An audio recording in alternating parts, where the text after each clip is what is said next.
Momento de revisar lo que titula la prensa internacional y por ello me acompaña en el estudio mi compañera Marta Moya. Marta, bienvenida.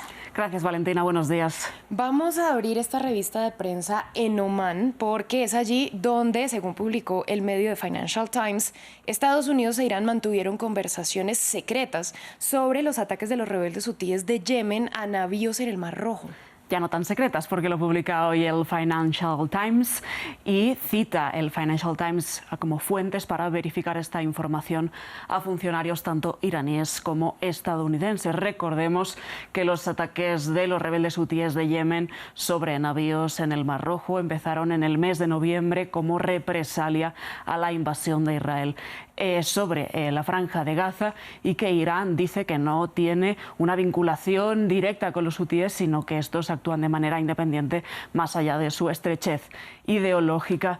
El Financial Times dice que estas conversaciones entre funcionarios de Washington y de Teherán se desarrollaron en el mes de enero en Omán. Habría otra ronda de negociaciones prevista para febrero, pero se aplazó para que Estados Unidos centrara todos sus esfuerzos en negociar esa tregua en la Franja de Gaza. Las conversaciones entre Irán y Estados Unidos también tuvieron sobre la mesa el programa nuclear iraní.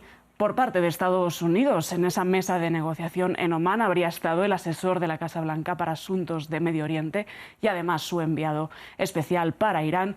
Por la parte iraní, el viceministro de Relaciones Exteriores es quien habría comandado esas conversaciones. Siempre se hicieron esas conversaciones de manera indirecta, nos dice el Financial Times, a través de funcionarios omaníes. Nunca se cruzaron los funcionarios de Estados Unidos y los de Irán. Al calor de los recientes episodios en el Mar Rojo, podemos entender que estas conversaciones, al menos hasta ahora, no han sido del todo fructíferas. Según lo que podemos ver, Marta, totalmente. Vamos ahora a Israel. Continúan los reportes, y esto era algo que se veía venir, esto es de medios tanto israelíes como estadounidenses, de las fricciones que cada vez son más evidentes entre Benjamin Netanyahu y Joe Biden. Así es, vamos a empezar, Valentina, por el medio progresista israelí Haaretz, que titula: Netanyahu no le dijo a Biden toda la verdad sobre los israelíes y la guerra de Gaza.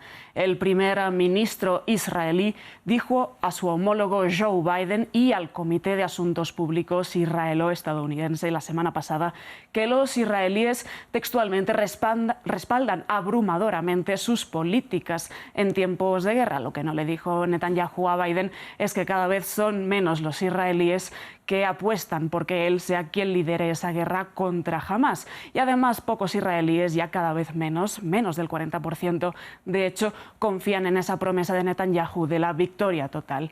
Dice el Haaretz, si bien es cierto que según las recientes encuestas el 87% de los judíos israelíes justifican los más de 30.000 muertos en Gaza, dice el medio, Netanyahu no está realmente interesado en la opinión pública, solo en cómo puede servirle para sus intereses. Las conclusiones de todo este artículo dicen que desde el 7 de octubre hay cada vez más personas que quieren elecciones anticipadas, que solo hay disenso entre si deben celebrarse ya o una vez acabe la guerra. Por otra parte, que Netanyahu ha perdido mucha popularidad en los últimos 5 meses y que además su partido, el Likud, también ha perdido el 40% del apoyo según los últimos sondeos.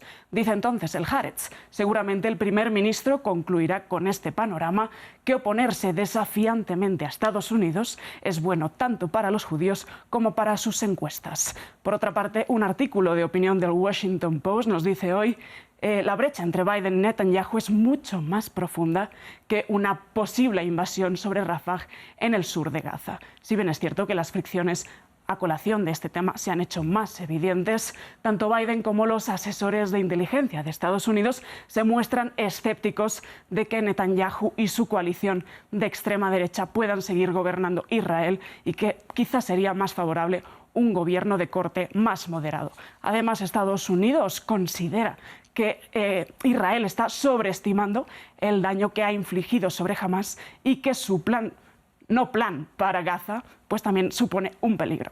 Y es mucho de lo que decían sobre todo los israelíes, que nunca van a justificar esta matanza que hizo Hamás en su territorio, pero no sabemos si realmente quieren a Benjamin Netanyahu liderando esa Parece ofensiva. Que cada vez menos.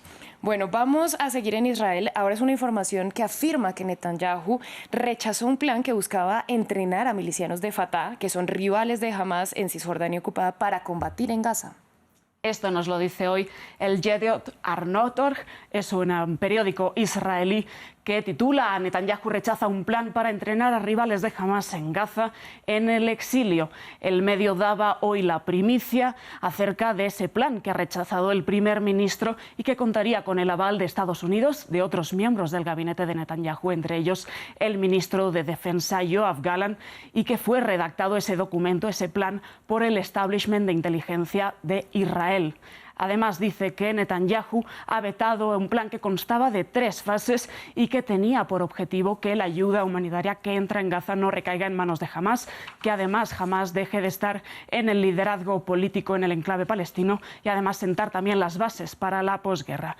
El plan constaba, como decimos, de 3 fases. En la primera, el director de inteligencia palestino, un enemigo acérrimo de Hamás, iba a identificar entre 4.000 y 7.000 agentes de Fatah para que Israel los examinara en la Franja de Gaza. En la segunda fase, Israel permitiría la salida de esos milicianos, esos agentes de Fatah, fuera de la franja para ser entrenados en Jordania, y esto contaría bajo la supervisión de un coordinador para la seguridad tanto de Israel como de la autoridad palestina.